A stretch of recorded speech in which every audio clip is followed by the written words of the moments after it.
Welcome. You're watching Afternoon Digest with me, Vidusha Agarwal. Join us as we break down the day's top stories and bring you the latest developments from around the globe. In our first, China has declared the establishment of a new military cyber corps aimed at enhancing Beijing's ability to fight and win conflicts.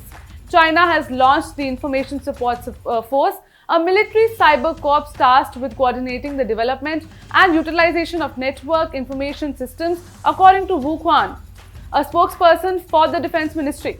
This move underscores China's significant investments in modernizing its armed forces amid escalating tensions with the United States and other regional powers.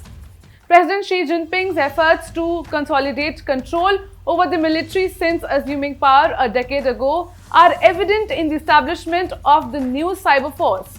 According to Wu, this move represents a strategic step aimed at establishing a new system of services and arms while enhancing China's modern military force structure. He did not give details about its role but said the corps bears great responsibility in promoting high-quality development and the ability to fight and win in modern warfare. Johann Jacques, a senior meteorologist at Kistas, a prominent environmental technology company, cautioned about the potential for weather wars between nations if cloud seeding initiatives are not carefully managed. He highlighted the risks of unintended consequences associated with weather modification technology.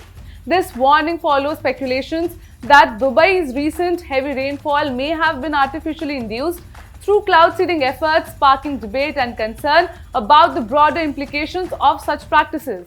The practice in which planes inject clouds with chemicals was introduced in the 1940s, specifically in areas with little rainfall or in case of prolonged dry spells. But several experts didn't agree with the theory that cloud seeding was responsible, and the theory has caused a debate in the community. Still, Mr. Jacques thinks there could be diplomatic consequences and subsequent weather wars if cloud seeding is allowed to proliferate. However, there is no evidence to suggest that rain in Dubai was caused by cloud seeding.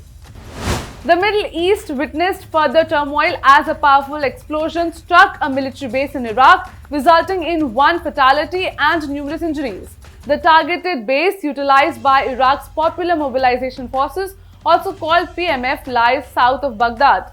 While details surrounding the blast remain scant, the incident exacerbates the already tense situation in the region. The timing of the explosion at the Iraqi military base, coming on the heels of a reported Israeli strike in Iran, has raised concerns and speculation about potential connections between the events. Both Israel and the United States swiftly distanced themselves from the attack, emphasizing their non-involvement. However, the proximity of these incidents adds to the already heightened tensions in the region. Let us tell you that the attack took place at the Kalso facility in the city of Babylon, which is used by the PMF.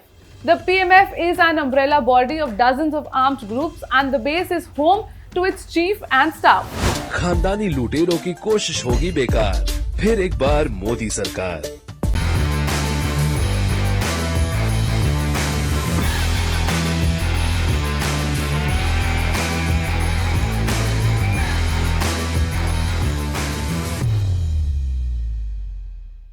The ministry offices in Luton's Delhi, Hotel Janapath, as well as airport terminals. Granite Studio India, with its prestigious brands, rich experience, and the trust of our clients, can be your reliable partner.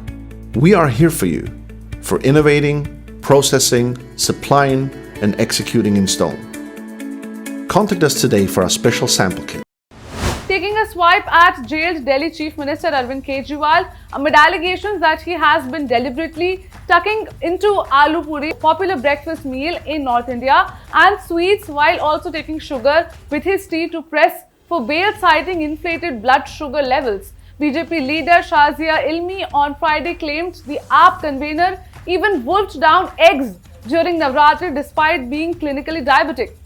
During court proceedings, the Enforcement Directorate's counsel alleged that Delhi Chief Minister Arvind Kejriwal deliberately deviated from his advised diet, including consuming foods like aloo puri and sweets, to bolster his case for bail by claiming elevated blood sugar levels. Addressing media persons on Friday, Shazia said, "I believe Kejriwal is mindful of what he should or shouldn't eat for someone who is a diabetic. However, what surprised me is that he even ate eggs during Navratri. I thought he avoided eggs during Navratri as is customary. The Enforcement Directorate claimed on Thursday that Arvind Kejriwal has deliberately been consuming high-sugar home-cooked foods to artificially raise his blood sugar levels as he seeks bail in his excise policy case. The first phase of general elections 2024 saw higher voter turnouts despite heat waves, with polling remaining largely peaceful. Voters from diverse backgrounds participated enthusiastically, displaying civic responsibility and pride. This phase covered 10 states UTs for the 18th Lok Sabha along with the state legislative assemblies of Sikkim and Arunachal Pradesh. The Election Commission expressed gratitude to voters and the entire election machinery. The nation experienced a vibrant display of democracy as voters from all walks of life participated in the electoral process across bustling city centers and remote villages. Polling stations served as hubs of democratic engagement, showcasing meticulous planning and execution by the Election Commission and its officials in the field. In Chhattisgarh's red terrorism-affected regions, communities embraced the power of the ballot over the bullet, demonstrating a commitment to peace and democracy. That's all for the afternoon updates. We look forward to bringing you more insightful updates tomorrow. Until then, download the app and keep watching Rhythm.